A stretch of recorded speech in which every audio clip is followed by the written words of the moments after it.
in Finland pleading, We're live, by the pleading way. to put it back at 12 p.m.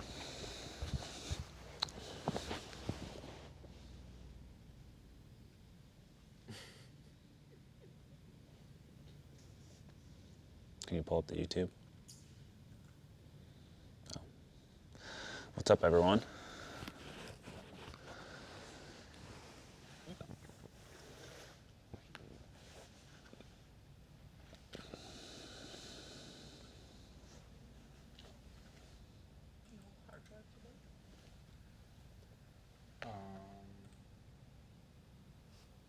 Let me check my bag.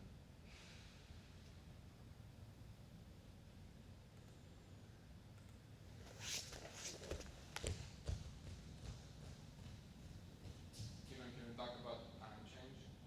Mm-hmm.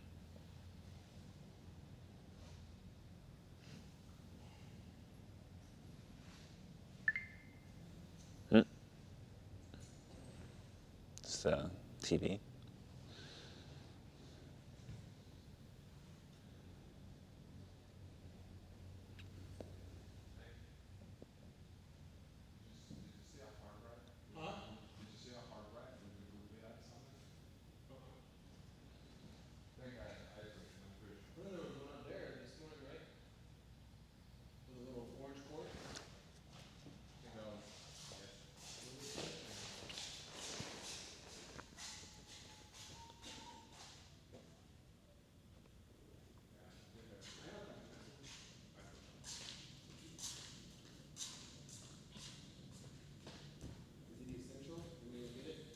Just record there. It's not super essential.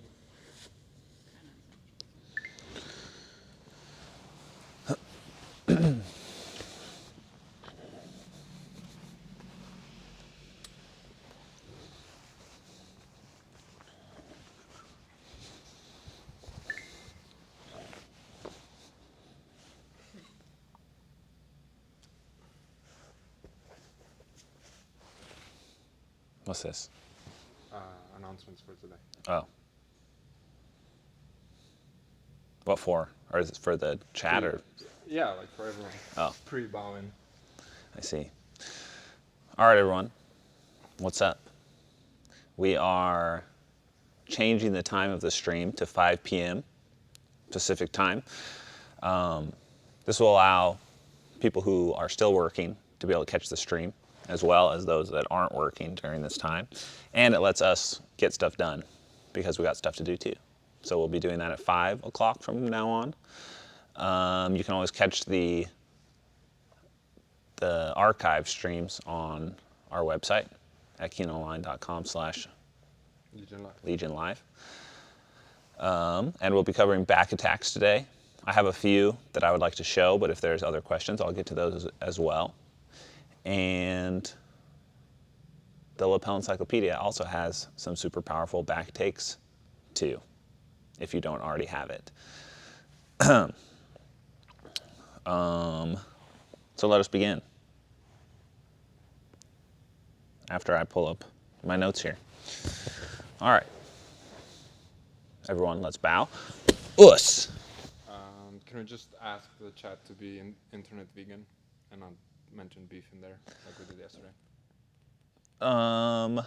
Yeah, guys, we're focusing on jiu-jitsu today, so we'll be focusing on jiu-jitsu questions only. That goes without saying, I think. Okay, so the first thing I wanted to talk about, actually, when it comes to back attacks, is the different places that you can take someone's back. You can take someone's back from the guard. You can take it from passing. You can take it while they're passing your guard. There's a lot of scenarios where you can attack the back, right, in different ways. And some of those things are more like just seeing an opportunity rather than knowing a specific attack or technique. What's so funny? Someone said Keenan, I can see Mika has a knife. Yeah, he's been carrying those around lately. There's a question. This was an interesting question. Taking me off topic. How do you get your dumb, anxious brain to get over the fear of rolling after I dislocated your finger? Well, you don't have to roll for a long time. So you have 9 more. You'll be all No right. problem. All right, let us continue. So the back attacks can come from many different places. A lot of that are unexpected from your opponent, and there's a lot of different little tricky things you can do from almost every single position to take the back. And I wouldn't call them a sweep because they don't. When you take someone's back, it doesn't usually result in a sweep.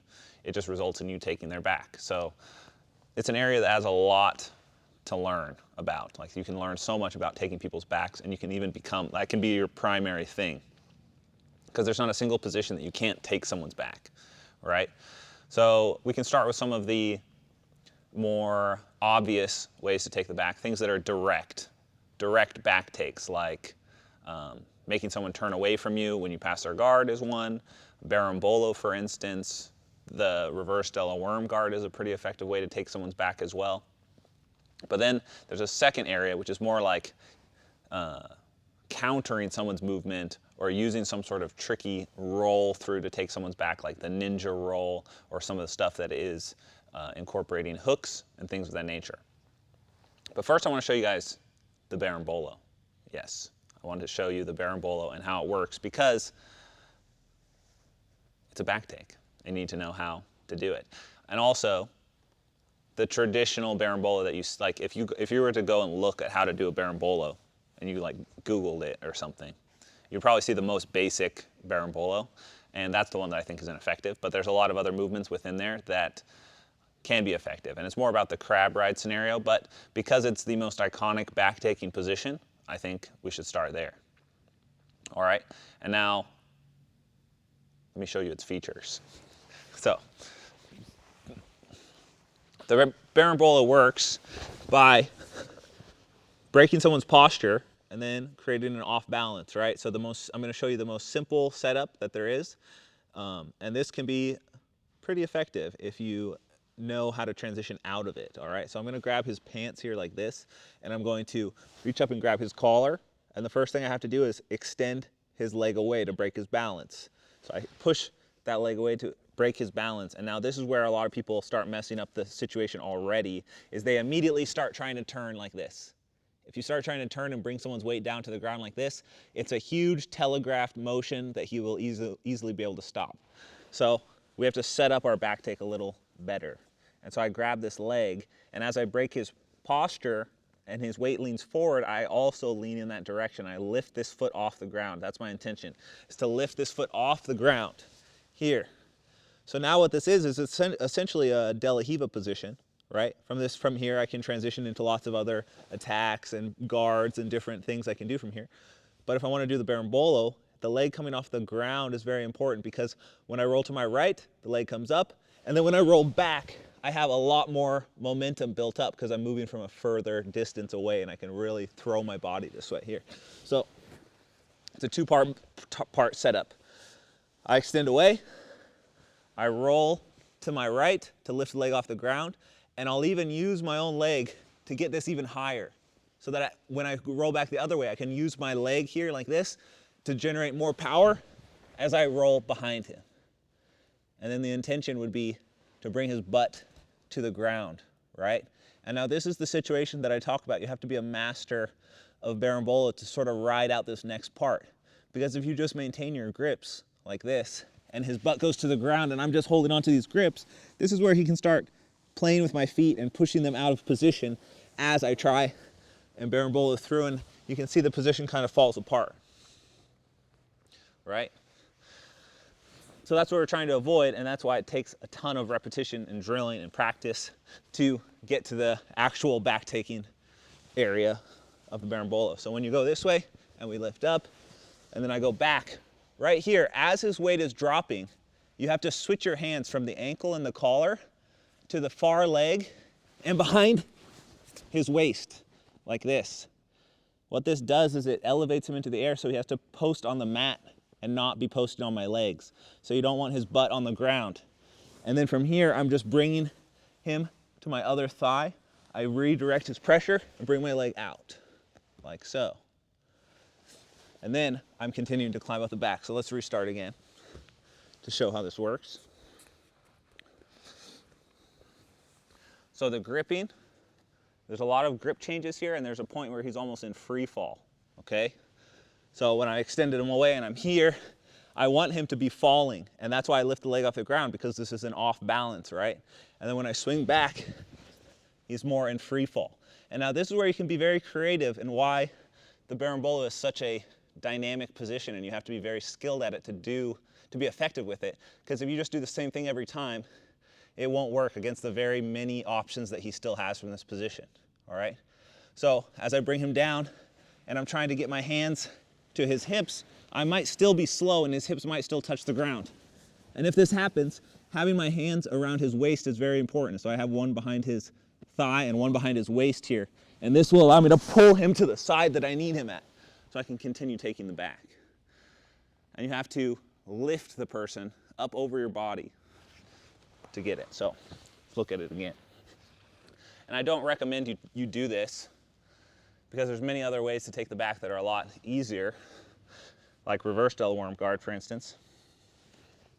But there's a time and place for everything.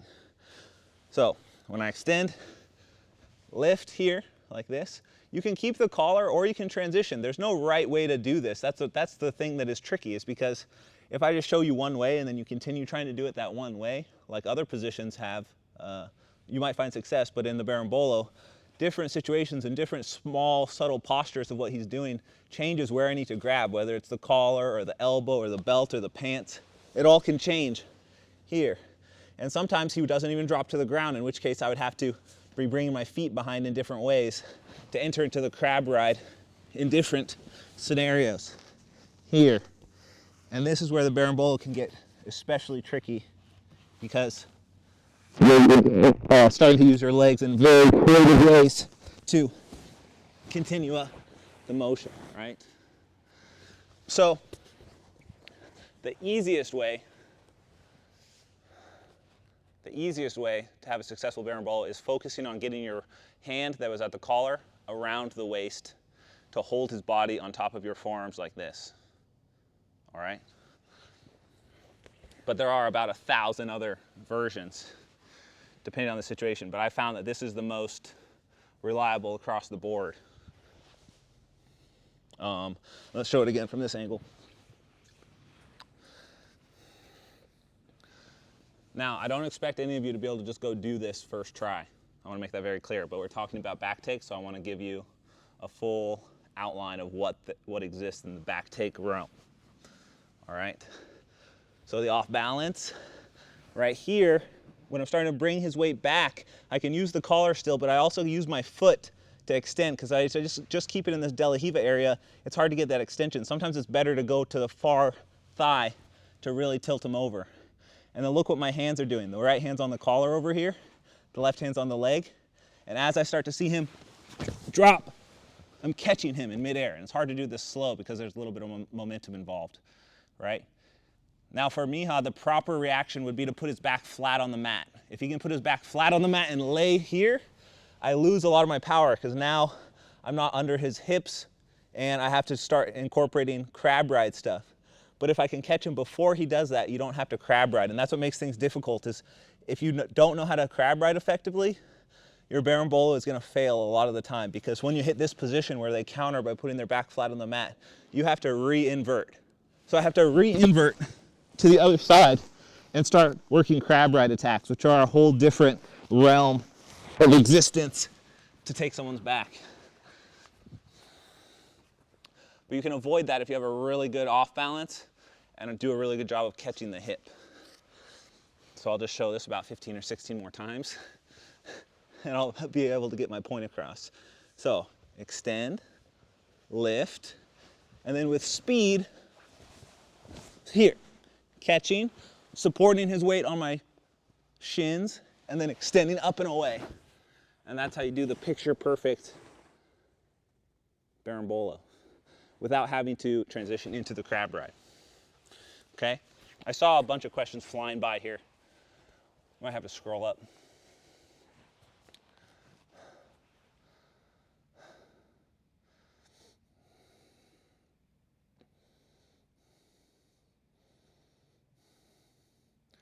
Couldn't he just drop on your face hard? Yeah, potentially. But you can do that from any jiu-jitsu position as well.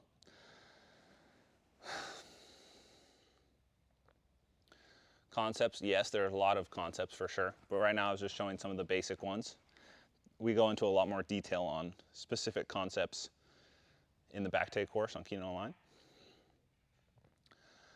Do you not have your opponent fall to the hip before starting the bolo? That's correct, Jake. You don't want to have them fall to their hip before you start the bolo, otherwise you can't get a clean back take. The issue with the berimbolo is letting them fall to their hip first and then having to understand how to use crab ride effectively. Because crab ride and berimbolo are two different things. The berimbolo is just the movement going straight through to the back, but crab ride attacks are especially effective, but it's a whole different scenario. It functions under a different set of moves and can kind of be tricky. What is the difference between the baby bolo and the crab ride? The baby bolo, I'm not sure, I don't agree with that name. I think that's kind of a not really useful name, but let me show you. So another back take, and this is a even easier version that doesn't require him to drop at all. So there's a lot of different ways to set it up. You can do it in the same way, but usually it's shown by using maybe something like a cross grip or a cross collar grip, and you're bringing this leg up and weaving it through, and then that kind of exposes the back, and then you put your other foot here. And throwing this hook in eliminates the need for you to pull him to his butt, because now if I can just get any grip on his hips, he won't be able to turn back to face me because I have this leg torquing at his knee to take the back in this way. And there's no inversion really done in the baby bolo, from what I understand. And then there's a mix of those two positions where you do both. So I reach super deep, but instead of throwing my right hook behind, I invert and I bring his hips down, and I actually try and catch below the back as well to pull the person over. And catching below the hips like this is what really makes it so that he can't use the super effective berimbolo defenses that exist, which a lot of people don't even know. I sure don't. Yeah, it's tricky stuff. Have you figured out Austin Fraley's berimbolo secrets? I have not. It was something I was planning on trying to do before we got shut down. All right, go ahead and stand back up for me.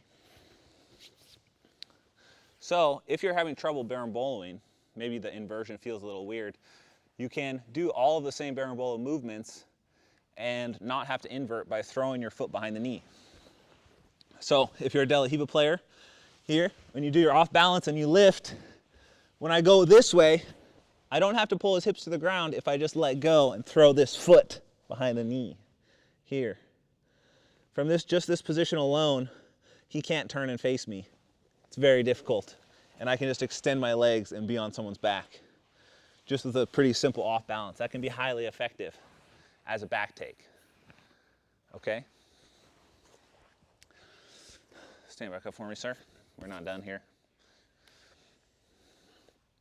So what we need to be looking for, and like what a berimbolo back take consists of, is just finding a way for our body to just rotate around his legs while keeping his legs stationary. Because if I can keep his legs stationary, it's pretty much a free game to try and get behind his back in any manner of ways. Okay? And with these same grips, you can come out to the back through the opposite side as well. By grabbing at the ankle here like this, and when I break the posture and extend the leg, when I lift the leg up here, there's also an opportunity to come out to the same position as we were before, just by going underneath in the opposite direction, and then kicking out the legs and taking the back. So there are some options to get underneath someone, mainly with the off balance. The off balance is key. It's much more difficult to do this if you're a berimbolo player who just likes to immediately start to try and pull people to their back without an off balance. It's pretty tricky to get underneath in that direction. So lifting the leg off the ground, using the off balance affords you other attacks as well, because being able to go underneath in this direction is very effective for X guard sweeps and other attacks that would require you going through someone's legs to take their back. All right? And the reason this is working is because being underneath someone's legs is also off balancing him constantly. His legs are spread. He has to step to maintain his balance. He's looking to put his hands somewhere, but usually they end up on the ground. So that's an important part of the berimbolo back takes. okay? Now, the reverse Della worm guard back take functions under similar principles, but it's much more secure. Because when I set up the reverse Della worm, like so, like this leg is free, and it's sort of gonna function as that berimbolo hook we did earlier, but I'm keeping his leg stuck with the lapel this time. So instead of having off balance, he just can't step back because I have the lapel grip, and my knee comes over the top so I can get this hook through. And now this serves as my other belt control, right? So now I only have to use my left hand, and it's super easy to just secure this position. He can't turn into me or do anything. No inversion required, and no matter what he does, even if he completely beats the position and turns back into me, he's just gonna end up in my close guard because he won't be able to get the knee back over, and we're here. And I can just go underneath the arm and continue attacking the back because he's not able to continue to turn and face me. And the more he looks for those underhooks, the more he's exposed to arm locks and even more back takes. All because of this grip right here. Which is why I prefer the reverse Della worm guard as the most functional back take, because it's less moving parts and it doesn't require as much timing or speed, right? And I would show you more stuff from crab guard. I don't know if my mic was cutting out. Maybe you guys can tell me. Crab ride, not crab guard, crab ride. But when I go inverted, the mic probably goes into my neck a little bit. Maybe you can tell me if it was okay. Because I can talk about the crab ride ideas too. And also this is from the perspective of someone who's pretty large. I'm pretty tall. I can still make the crab ride work, and I still do. But someone who's shorter has a significant advantage because they can use their whole body underneath the crab ride a little more effectively. All right, you guys want to learn more about crab ride, so we'll do it. So a crab ride is any situation where you're not on someone's, you're below their hip line, right? I'm taking their back, but I'm below the hip line. If I'm up around their waist, it's not as much of a crab ride. So let's just talk about like one of the basic entries into this position. If someone knows that you're about to take their back, it's in his best interest to put his butt on the mat, put his back on the mat, and then try and pummel his legs in to counteract your berimbolo. That's the easiest way to deal with berimbolo. If you try and resist it and stay standing, that's how they take your back. It provides a rigid structure for them to just climb around you. And that's where the situations arise where clean back takes happen. It's when the resistance happens. So you have to kind of go with it. So if I'm here and I get a really effective grip and Miha feels that I'm starting to come out around his back, it might be in his best interest to just sit to this butt here like this. Because if he does this, now I don't really have a chance of reaching that far hip, remember? So I have to reach the near hip. Whereas if he had resisted, I would already be at the far hip, like we talked about earlier. So when I'm at the near hip, like this, I don't have the same ability to just smoothly take his back. And this is where troubles arise if you're not a berimbolo master. Because now it's not just about chasing the back and seeing my opportunity to jump to his hips. I have to bring my head all the way through and kind of change directions. So let's rotate so I'm facing, yeah, this way. So there's a couple ways to do this. You can just continue the motion. Maybe I can clip this a little better here. So you can continue the motion and invert. And now we're in crab ride positions. But I need to secure the leg still. But I can't leave it on this side, right? Did I just kick you in the face? My bad. I have to control this leg with this leg. And I can do that by switching it potentially to here. But more often than not, it's effective to just bring your foot on the inside. And as you can see, if you are not supremely flexible, crab riding is probably not for you. Because you need to be flexible and you need to have a significant amount of strength in your legs to pull someone and actually be able to lift their weight with just your ankle. Because the tension here comes from just me pressuring up into his knees.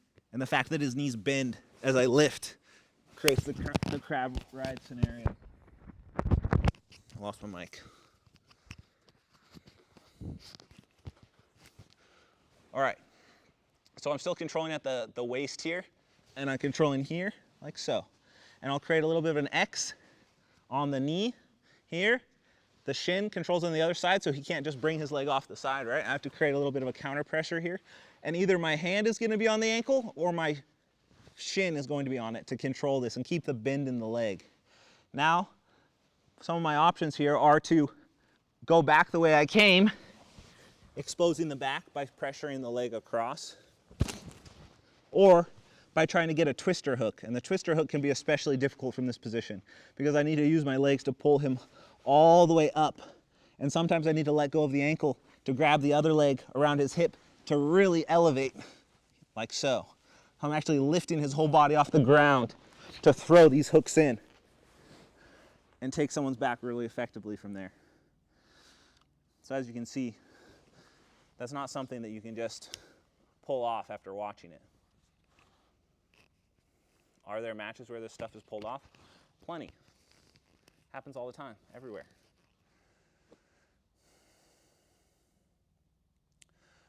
The crab guard is another good back attack, and we're not done in crab ride either. Crab guard is different than the crab guard, crab ride, crab guard. They're separate. Yeah. So there's a few directions you can take. Go ahead and we're gonna go back to that same position. So I'll just berimbolo you down to your butt here. All right, so you can just invert completely. This is the quickest way, or you can throw this foot in early as well. So if I'm here and I throw the foot in early, I can use that and almost like I'm doing like a butterfly sweep to get up underneath his legs.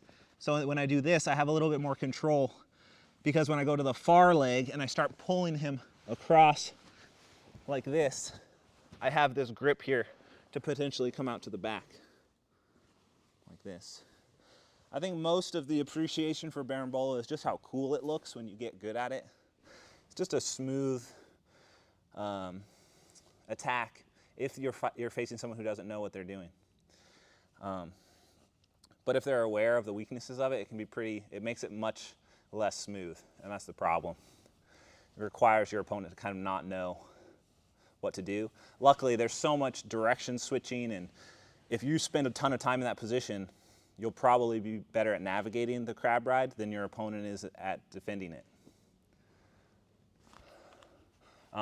There's also some shortcuts you can take. If you don't want to go directly to the back, there's almost always an opportunity for you to come up on a leg drag. Anytime that someone puts their hips on the mat, there's a much easier way to just score points, and really you're getting 3 points instead of 4 because it's essentially a guard pass, or 5 because you even get the sweep as well. So it's like a sweep and a guard pass, or just a direct back take. So actually a sweep and a guard pass, it comes out to more points. So it'd be 5 points versus 4 points, which is another just intrinsic issue with berimbolo, because if you successfully take their back from guard, you just get 4 points, but if you sweep them and then pass, you get 5 points.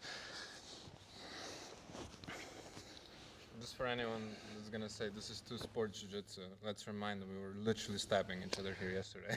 That's true, and if you think berimbolo doesn't work on the streets, you're wrong, because I used it successfully in our street fighting simulations, so suck on that. All right? Let's look at some of the other options. Now, we're still in crab ride mode right now. So when I bring someone down to the mat like this, which can be pretty easy to do if your intention isn't to take their back instantly. Putting someone to their butt isn't too hard. So if you thrive in the crab zone, this could be for you. But look how Mihai's planting here. This is what most people do. If he stays seated like this, it's very easy to take his back. It's when he lays away from me that's the issue. So if you just lay flat, this is what confuses berimbolo players, because they drill so much at going to the back that a lot of times the answer is to just come up, but they just don't try it. So when people try and berimbolo me, which I've been swept by berimbolo before in competition, it happens, but I never had my back taken. And that's really just because I lay flat to my back and just clear the positions, right? So my point that I'm trying to make while I jump around all these different topics is that when someone puts their butt to the mat here like this, you can invert through and come up on a leg drag on the other side rather than trying to play the crab ride game. So when I invert through like this here, I can just reach to the other leg and just try and pull this leg across my hips to come up into a leg drag. So all I did was grab at his waist again, almost like I was trying to take his back, and I can come up into the leg drag scenario where I can cross and pass his guard. And if for some reason he was defending, maybe pushing at my neck or something, I can always go back to my original grips and transition back into crab ride. And remember, crab ride, you can control at either leg as long as you just have an ankle and the hip. So I'm controlling this leg with just the ankle grip, this leg with my shins and ankles, and I'm controlling at the hips. You can also go double hip grip like this, but you have to have some very dexterous legs to be able to control both his legs effectively from here. And then also, your goal is usually going to be trying to get a crab ride, which you cannot do unless you elevate his hips to set up these. Did I say crab ride? I mean twister hooks. Setting up twister hooks can be difficult. So if you ever enter into a crab ride, go ahead and lay your butt back on the ground. When you enter into the crab ride, we have this X position, which you can do to either side. It doesn't matter which leg is on top, and a lot of times you have to control in weird ways. Sometimes I use what's called the crab spider, which is this position here, where you grab both ankles and then spider guard their knees. And you can see that the world of the crab is pretty funky and weird. But I can also use this to elevate, because I can bring him like so. And that can expose his back as well. See that? So those are some sort of how the berimbolo works, because it's not really just a clean back take. You have to know the inner workings of the crab ride, right? All right, now, you can also do this from top. All of those positions I just talked about can also be done from a top position. So I'm going to show that next.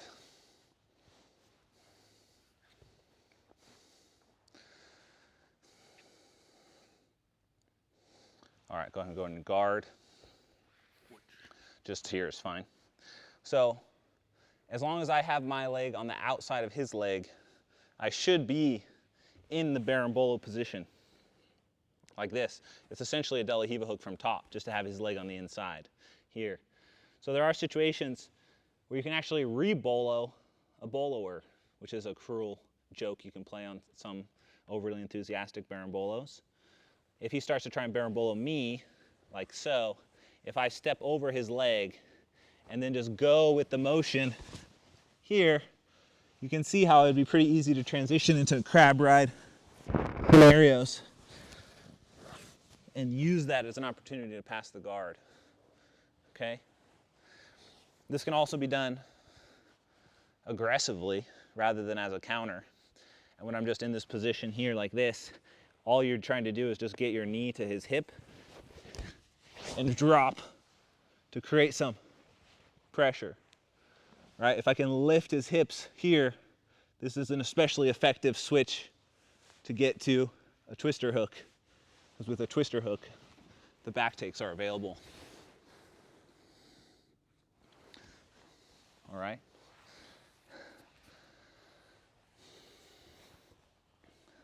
So those are some of the basics of the berimbolo, and you can see why that can be overwhelming, because even the basics are pretty tricky. And that's why I don't recommend it to everyone.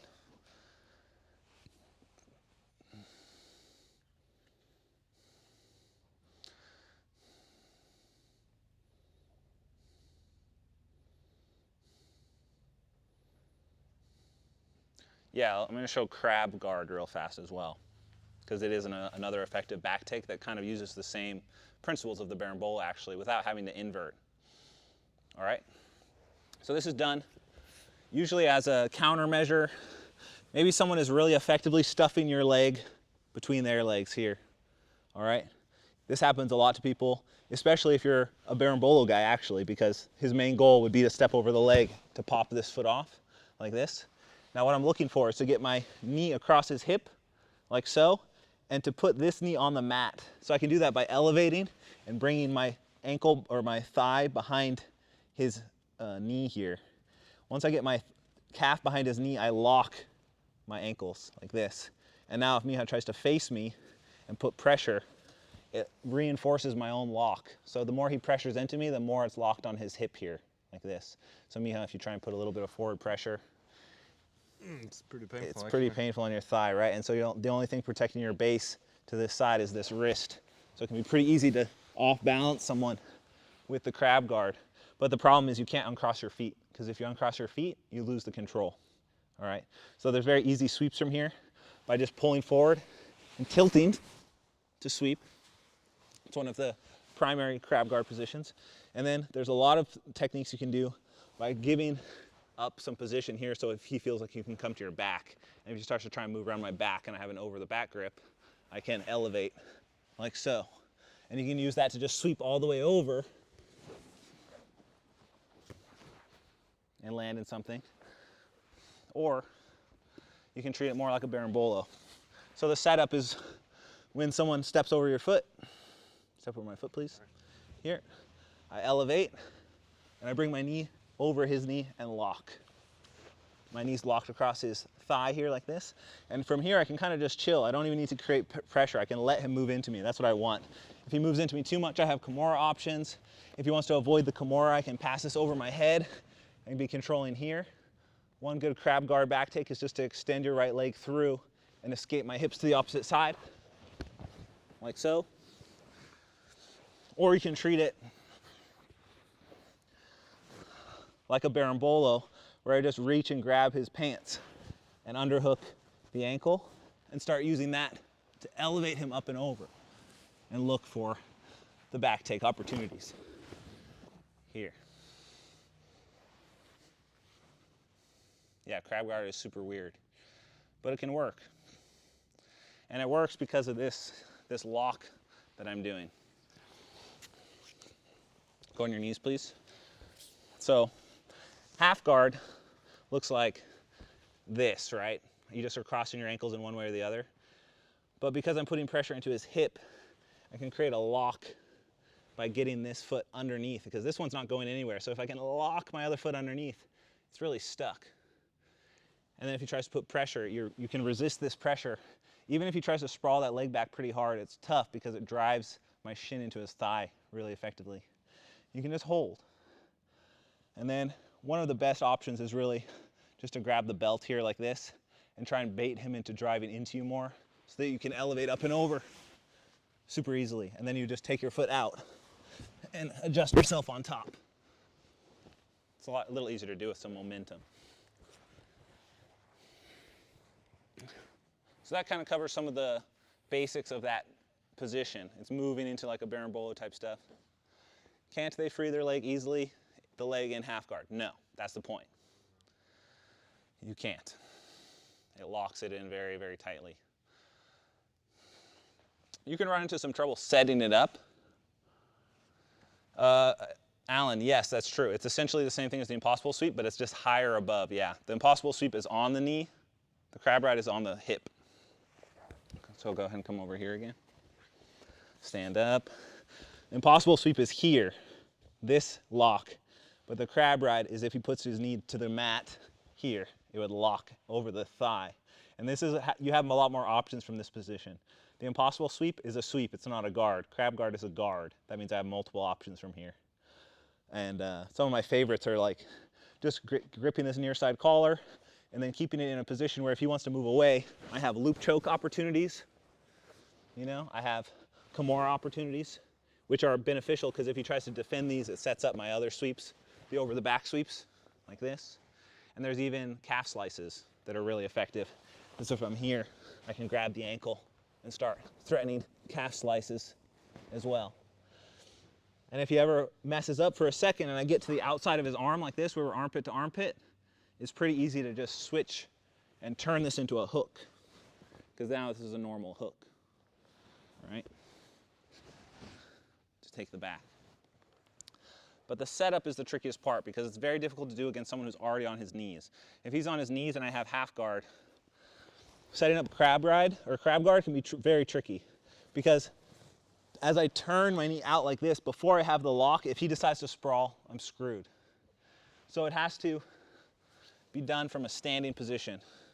The most reliable setup, like I said, is actually from berimbolo position, because when he tries to step over my leg, you can see my knee goes into the proper position and my legs are already in the proper position. I just have to clear this knee, and I can do that. I don't want to unlock the position super hard here. I want to elevate and then just put this here and bring him back down. And now I'm in the position, and you can kind of just chill here all day. You can mix this with pancake guard, which is another one of the effective movements, which was created by Jimmy Harbison, very talented grappler. Pancake guard is just this cross grip. But it lets you play with a lot of old school type stuff, Kozen judo style. You guys like that, huh? Everyone likes crab guard. I'm not a huge fan myself, just because it's like a half. It's like I like to play more open guards, but yeah, it is very effective.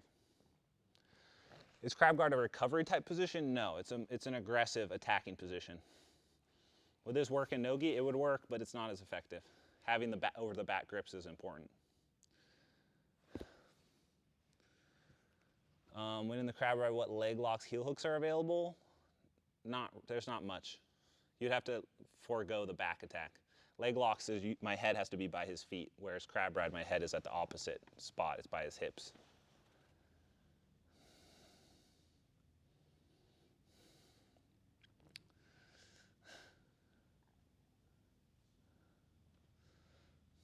I have a question actually. Sure. What's up? It's about the twister hook. So my question is, if you know how sometimes I end up in that kind of like a dogfight position when we're both on our back and we both have an option to get the twister hook. So what are you looking for to win that dogfight? Yeah. So, like the position we were at earlier, go ahead and lay flat on your back, where I'm entering into the crab ride, and maybe I have an opportunity to like be here. Yeah. This is essentially an equal position. And how it works is whoever's ankle is lower on the leg wins. So if I have my ankle here, you extending your leg actually just gives me your back, right? But if I lock here, it's pretty much over for you, right? So the way I do that is you can see my hips are a slightly more turned in angle, so both of us have to be trying to turn in. If I'm turning away, you can take my back very easily by turning your hips in this way. Close, yeah, here, like this. See that? Yeah, that's the leverage. So I'm trying, if you have me in this position, I have to very quickly plant my foot and switch. And now I'm the one who can take your back. Gotcha. And that's really what it comes down to. It is like Indian leg wrestling. And that position is very scary because you can pop your, is this your MCL or your LCL? LCL. Your LCL. You can pop your LCL because you're using your full strength to like extend right on this tendon. It's not the best thing. Yeah, that's why the figure four is really good, because when you figure four, it takes all the pressure off of that and puts it just onto this leg. So you got to be looking for those figure fours. Right? All right, so those are some ways to take the back by controlling what way your opponent is facing. But you can also take the back from a few different other things, like guard passes. And of course, that's not the only way to take people's backs from guards, but we'll just run through some of the other situations you can be in. So put your head that way. So guard passes can always lead to a back take if your intention is not necessarily to go chest to chest. When I pass the guard, I want to try my very best to be getting my chest underneath one of his shoulders on either side. And you can do this from any pass, okay? So any pass that I do, even something as simple as a Toreando pass, is if as I pass and I'm past his legs, I'm just scooping underneath the near arm to the collar, like this. If you just make that a mental note to just always be reaching on the near side underhook, your opponent is going to be turning into you anyways. So by getting the underhook, it lets you lift him up and over and get his arm up by his head, all with this grip, lifting. And then you do something that's called a chair sit. If you can always get that near side underhook, you always have an opportunity to take the back if you know how to do a chair sit properly. Because right here, I can't really take his back. I would have to like throw my top hook in, and then it's like kind of awkward, right? So you have to do a chair sit. So first part of the chair sit is to underhook the near side, grab at the collar, and he's going to be fighting to turn into you, but because of the underhook power, I can just lift and turn him back. At the same time, I'm driving my shoulder up so his arm goes up by his head. This is important. Then I'm bringing my leg that's nearest to his head, and I line it up along his back. So turn this way. So this leg that's posted nearest his head lines up like this. And now I don't have to throw my other hook in. I can just bring my knee to his hip here, and I pull him into my lap. And because the grip I had from the underhook, I can really pull his body effectively. And now from here, he can't turn into me and can't turn away from me. If he tries to turn in too much, it's easy for me to throw my first hook. And if he tries to turn away too much, it's easy for me to throw my first hook. And if he does nothing, it's easier for me to throw my hooks, right? So this underhook with a cross grip on the lapel from the initial pass is very important. And that's how you can have a double attack of the pass threat as well as the back take threat when you throw your hooks in. And then I have a secure grip already to start threatening a choke immediately, okay? So this is done in a lot of different positions. Any sort of pass you do to either side is going to expose an opportunity for that near side underhook. And no matter how much they try to keep their back flat on the mat, if you get this near side underhook, all it takes is just a little upward pull to bring someone over. Grab the cross side collar, so now I have a grip at his, the horseshoe grip here behind his head, and then a cross collar grip. Throw my leg in for the chair sit, and then I'm just falling back and pulling him into my lap. And you can stay here pretty much indefinitely. This is a very strong hold already. He can't really turn, and the more he tries to struggle and get out, the more opportunities I have to throw my hooks. And throwing the hooks is a very important detail of this because I don't just want to go like up and over. I want to use my heel like a stabbing instrument to get in here into this danger zone for him, right? Because he's going to be tucking his knee up trying to defend like this, and if I just throw my foot here, it's not going to work. So I have to use it to get through the small opening. So I use it like a stabber, and I just stab it in here to get these hooks. And if he's blocking with his hand or trying to do anything like this, if I just get my heel on the thigh, I can extend that thigh away. So it's a great leverage point to just use your leg strength to brute force these hooks. So you don't necessarily have to like be super tricky. As long as you can just get your foot right on his hip here and straighten that leg out. You can get the first hook and then roll to the other side and do the same thing with the right hook, where I don't have to be as careful, because if I go over the arm with this hook, this is actually good for me, because when I roll back again, he's in super danger for reverse triangles. Back takes just in general are more dangerous for your opponent than just passing the guard.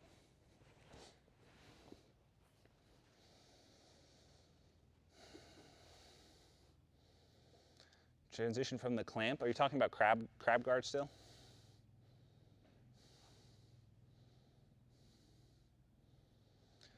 Should you always try and force turtle position while guard passing? Not always, but it's more likely that you'll be attacking a turtle position from a guard pass than just going straight to a pass, because we've talked about this before. But basically, guard retention, you're either turning in or you're turning away. Those are your two options. If you don't turn in or away, you're not going to recover your guard. You're just going to get passed. You can't just have your back flat on the mat. You usually have a better chance of escaping if you turn away. So you put up as good of a fight as you can to get your legs in front, but if you're about to get passed, don't keep turning in, because you're just going to have to belly down anyways, and he's going to cross-face the crap out of you. So turning away is a really effective way to escape. Just like when we did the back escape a few streams ago. It shows how you have a better chance of escaping someone's back than you do from escaping bottom side control. And so sure, it's a slightly higher risk by a factor of like 1 point, right? Like the back, them taking your back is 4 points.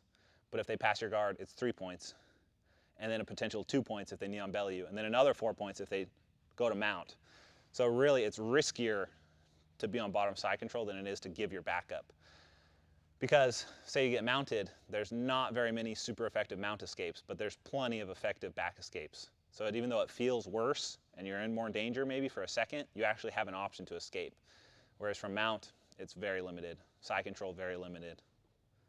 So from a points and a danger standpoint, or your ability to actually escape, you're more likely to get more points scored on you, more submission opportunities, and fewer actual escape options. Whereas if they take your back, it's like they either take your back or they don't, and if they do, you can get out. And when you get out, you'll be facing them. Whereas if someone passes your guard and you're flat on your back, maybe you can get back to half guard, but they still have smash half on you, and they can just pass again because they have such good position. I have a question that might be relevant. When I go for the near side underhook and I do that like tilt for them to expose the back, do you ever look for a Kimura grip? I don't know if it's actually a Kimura grip, what it is in this scenario. You know what I mean? Like where you grab around the their wrist, head too. kind of like a gift wrap position. Yeah. Do you look for that, or do you just control with the collar and go from there? Yeah, it usually depends. If they give it to you, take it. But most people don't want to give it to you naturally. So the position Mion's talking about is when you pass someone's guard, put your head that way. When you pass someone's guard and you hit this lift here, If you have really good chest pressure where the arm is over their face like this, you can be securing more of like a seatbelt grip and then transition to a Kimura grip, which is like a gift wrap position, gift wrap Kimura. This is really effective to take someone's back for sure, because I just do the same thing. I chair sit, I'm controlling the wrist so he can't block it with his foot, and I can easily set up the position. And this is totally a good thing to do. If you see the opportunity, take it, because you can transition into chokes easily. But most of the time, when you get this underhook, they don't want to go.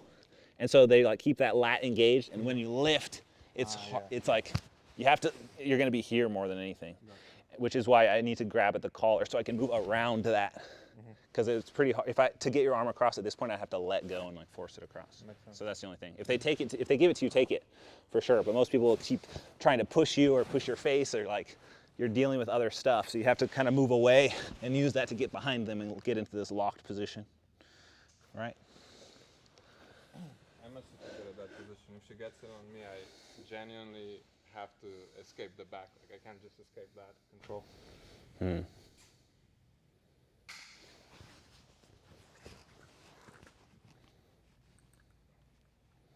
Yeah, it's because the mic is here, and while we're moving actively, it kind of moves around. And it's on pretty loud as well.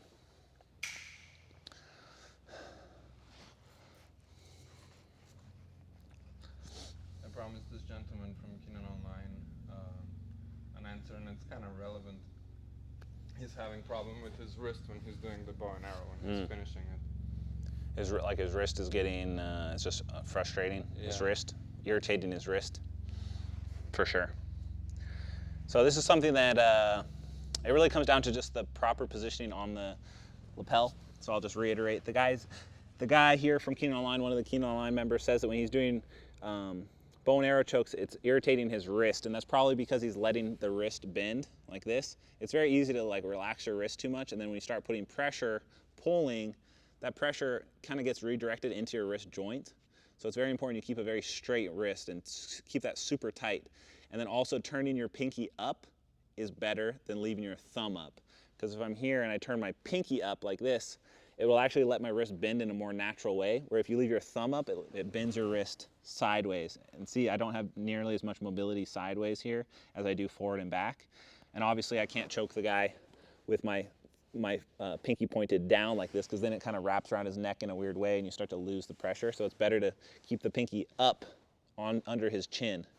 And that will let you keep a tighter grip. It kind of turns the lapel into more of a handle, locking it in place. And then as you start to put the choke on, it doesn't bend your wrist in the wrong direction. It bends it in the direction it's more comfortable with.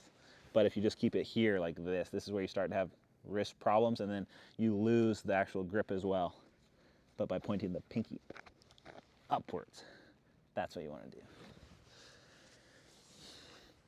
But that can be pretty tricky when you're in the middle of combat.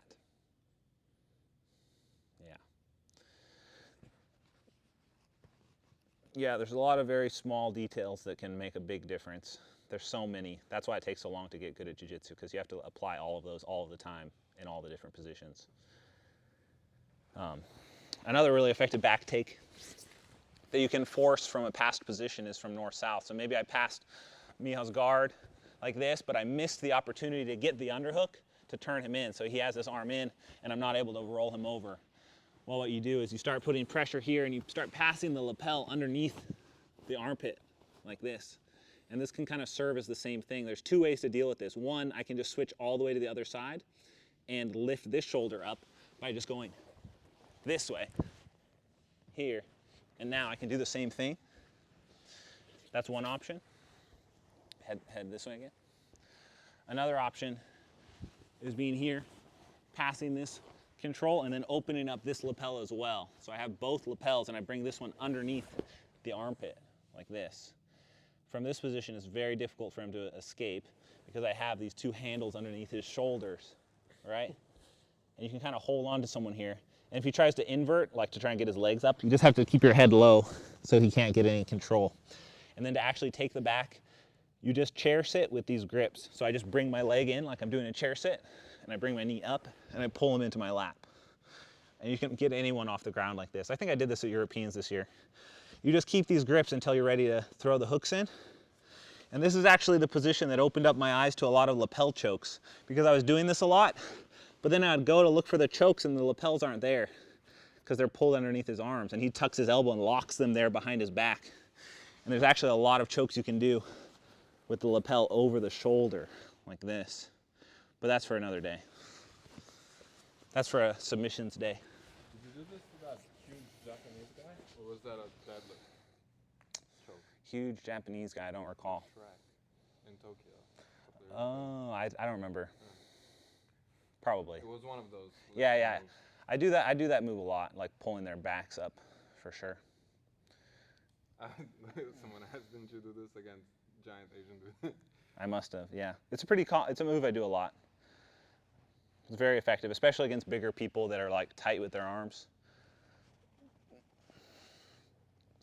Could you explain how effective truck is for gi? Truck is like a 10th planet term. Here in normal jiu-jitsu, we just call that a hook. You're just putting hooks in, and hooks are very effective. What's your take on the Matrix? Again, these are just sort of like sensationalized names that stand out, but it's really, they're just, you know, different moves, like an underhook. It's no different. Like, yeah, it's an effective hook for sure. There's a lot of stuff you can do from there. It's kind of, I would akin it kind of to like crab ride. It's a good entry into crab ride. You can use it to set up different back takes. It's a very specific game though, and difficult to master, especially for you guys, because you're all noobs, basically. I wouldn't suggest it. Being a primary focus, you got to learn all of jiu-jitsu before you start focusing on like a little sub position like Matrix or crab ride. Let's get a belt call. What belts are you guys? Go ahead and just type your belt rank. I know the truth hurts, but it's the truth. I don't know what else to tell you. I'm not going to coddle your egos. I'm assuming most people in here are blues and purple, white belt. Like, yes, I know it's cool. There's a lot of cool moves out there. Blue belt, white belt. We got a black belt in here. So for like purple belt and up, you can start focusing on those sub positions that are like little micro systems from within jiu-jitsu. Focusing on like more broad controls that don't require as much like subtle hip movement and coordination and flexibility and all these like prerequisites, you'll have a lot more success. You can become very good at jiu-jitsu with very simple movements.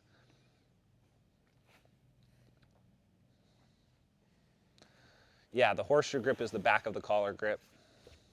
We've actually almost been streaming for an hour now, I think, so we'll just take the rest of the questions in here. Yeah, and so if that's how people become specialists, is they're people who started in jiu-jitsu, fall in love with a specific ecosystem of jiu-jitsu, like the berimbolo or like the Matrix or like the worm guard, and then maybe they don't take the time to like expand and learn the whole picture. It's like you're like putting together a puzzle piece, and then in like one bottom right corner of the puzzle piece, there's a little mini puzzle within the puzzle, and you just spend your whole life doing that puzzle because there's so much detail in there. And it just kind of makes you one-dimensional. It's true. You're all noobs. The sooner you can come to terms with that, the better, because what is it, the Dunning-Kruger effect? Where like when you first start, your confidence is up here, and then as you slowly realize you know nothing, when you're actually more educated, you feel like you're garbage, and then as you actually start to learn and understand what you don't know, then you actually can start becoming knowledgeable. Did you see that same news article recently about the coronavirus? Dunning-Kruger? It is doing a Dunning-Kruger thing, yeah. Is it good to specialize as late white blue belts? No. You have to learn as much as possible. Like having a broad understanding is better than having a focused understanding. You can have a broad understanding and understand kind of the basics of how jiu-jitsu works across the board, or you can spend that same amount of time on a focused, specialized area and then know nothing outside of that. Or at least just have such a cursory knowledge that it's not really even useful.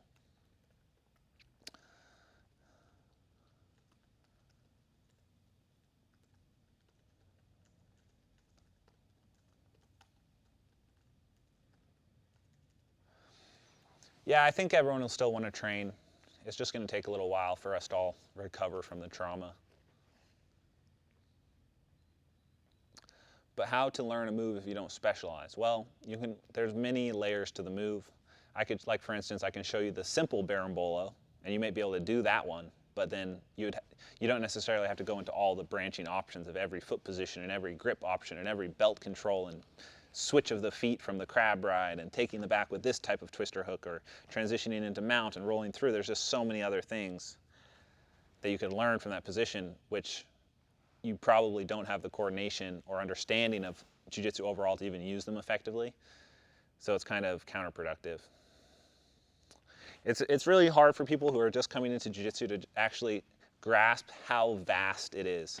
Like, there's a reason that I can come in here every single day and talk about any position that we're in and just keep talking about it forever and ever and ever, because there's just so much that I've been exposed to over the years. It's pretty hard to like even have a grasp of that if you haven't seen it yourself. Why is shadow rolling harder than actual rolling? That's a good question. It's because you are your own hardest opponent. If you can defeat your own mind, you can beat anyone. Imagine doing shadow rolling, but having like really low confidence, so you just like pass guard, and then you fall like that, and then you just tap out to yourself because it's too hard. Shadow wrestling is more useful than shadow rolling, I think, because you really need another person to be able to practice jiu-jitsu, or at least another body, like, you know what I mean, like a dummy, grappling dummy, not an actual corpse. That would not be good. This guy has asked over and over again. He wants to know the finishing mechanics of the back triangle, which we did before, but I'll answer it again for you. Monikiev1 is your name. It's all good. So we talked about this a couple days ago. I'll go over it very quickly. just let them know that my computer might die, so we're gonna lose the chat. Oh no. Yeah. Actually, if I close it. We have like 5 minutes. Okay. Oh, pop back up again. Yeah, I like the Geo edition. Yes, a lot of people have seen it here. Maybe we shouldn't go over it because so many people saw it already. Whoever asked that question, where is it? Is it on Legion channel? Yeah. Is it on the Legion YouTube channel? Or? I'm not sure. It's on Keenan Online for sure. Everything from here. All right. Yeah. If you ever have any very specific questions about stuff that we referenced before, it will always be on Keenan Online, and it'll be searchable by that name. What you can also do reverse triangle finishes. You can go on Keenan Online. You'll see a button on the bottom right screen. So if you can't find the video, you can just write in there and we'll send you a link. That's true. We have a very active support crew. One woman crew. We don't always keep them on the YouTube channel. No, as you can see, this is highly valuable information that must be guarded behind a paywall. That's how it works. So yeah, we're not gonna cover the triangle finishes again. Sorry, I know you asked like 4 times, but most of the people are regulars and they've seen it a million times. I want to do just one more back take before we go. And this is something that my buddy Kainan Duarte created. He doesn't get enough credit for this position. I'd like to give him some credit for this. He created this, as far as I can tell. I've never seen anyone else do it, and it's really cool. And he sets it up from single leg X. He calls it the Barum Slow or something. It's got some sort of play on words. Maybe it translates better in Portuguese. So this is actually can be easiest done from single leg X. So if you put me in single leg X, it's actually a position from top. Here. Now he loves being in this position. And before I continue, Kainan Duarte has a great instructional. It's on grapplearts.com. Is that? Or is Grapple Club. Grappleclub.com, I believe, is where you can find it. Or just check out his Instagram. He has a whole breakdown of this whole position, I'm sure. But it is a really cool back attack that I hadn't really seen before I started training with him. So what you're trying to do is, instead of trying to clear this foot, which is what most people try and clear from the single leg X, because this kind of makes the position fall apart, if you clear this foot like this, people tend to not feel in danger because they still feel like they're in control. And what he'll actually do is bring his hip below their hip. So he lifts them and creates enough space for him to drop his hip underneath. So he'll kind of stack them and then drop his hip straight. So let's rotate. like this. He'll drop this hip and lock a figure 4 here, like this. And what this does is it starts to give him the ability to lift his hips like this, here. So you can lift someone up and over with kind of a weird pressure. So go back, let me try this again.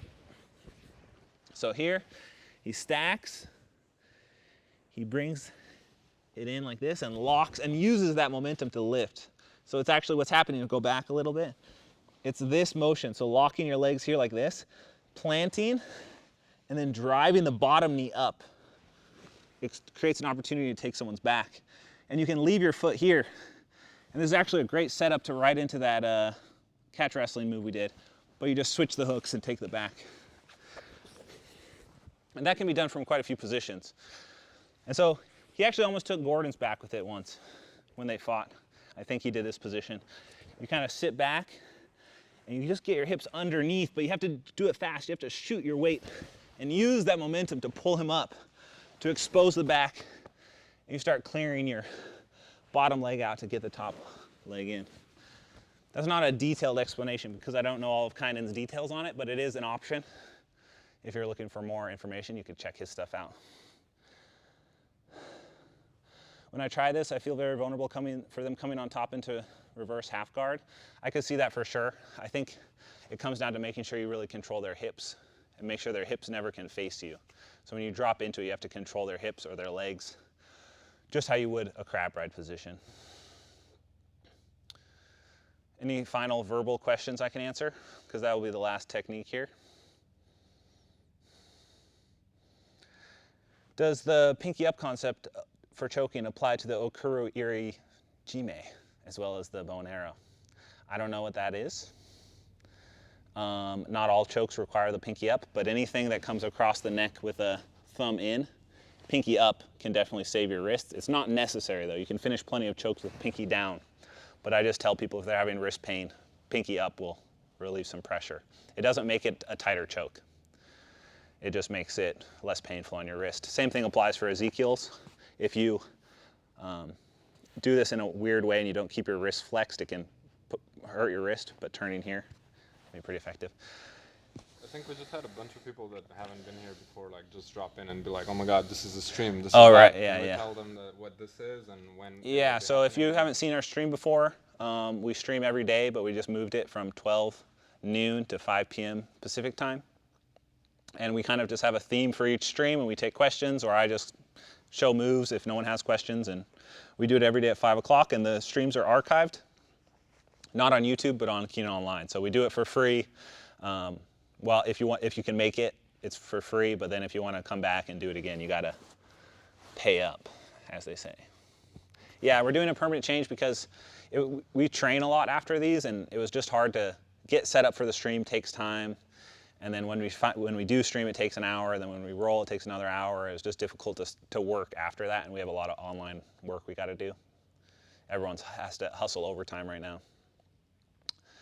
Any chance you could leave it on YouTube for 24 hours? It just stays up until we remember to take it down, usually. Yeah. So yeah, there's a chance it'll still be up, but if we see the opportunity.